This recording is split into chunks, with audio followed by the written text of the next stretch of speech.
All right, I'm really excited to talk about this. I really enjoyed that last video, and I'm glad that y'all got an opportunity to watch it as well. So the first thing that we're gonna try to answer in this video is just kind of get understanding is there a possibility of a second civil war? So in the video we saw that we have views of liberals and views of conservatives are becoming more divided. And within these groups, this is not everybody, but these are a small minority of people within each of these groups. For the conservative side, you have the three percenters or the alt-right.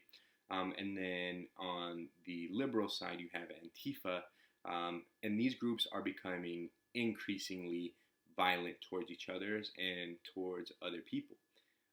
We also are seeing that there is kind of this disconnect, right? We're very divided. These groups are violent. Our government isn't necessarily super strong right now in terms of being united. And so I think there are some people who are going to argue that, yeah, this is all the symptoms of a civil war, inclusively. There is a person in the video saying that there's a 60% chance that we are going to go to a civil war in the next 10 years. And I don't know if our possibilities of going to war are going to be that high. And I think the reason for that is that during the first Civil War, we had a huge divide on one particular issue. That particular issue happened to be slavery, right?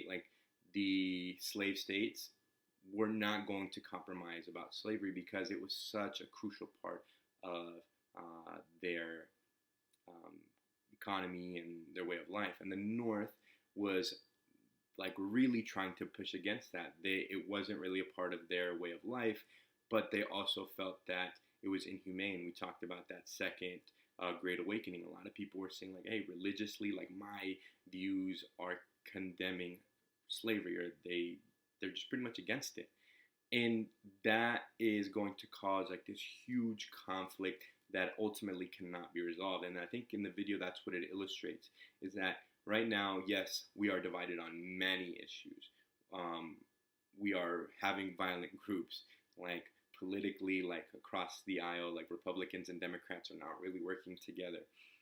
But there isn't that one issue that is going to drive us into a civil war, right? But that doesn't mean that there can't be an issue. And the one thing that we're going to look at right now is can COVID-19 be that issue that really separates our country even further? Or is it going to be an issue that actually brings us together? So the reality is every single issue that comes up in our country's new history, politicians are reacting, people are reacting, and let's see how COVID-19 is causing us to react.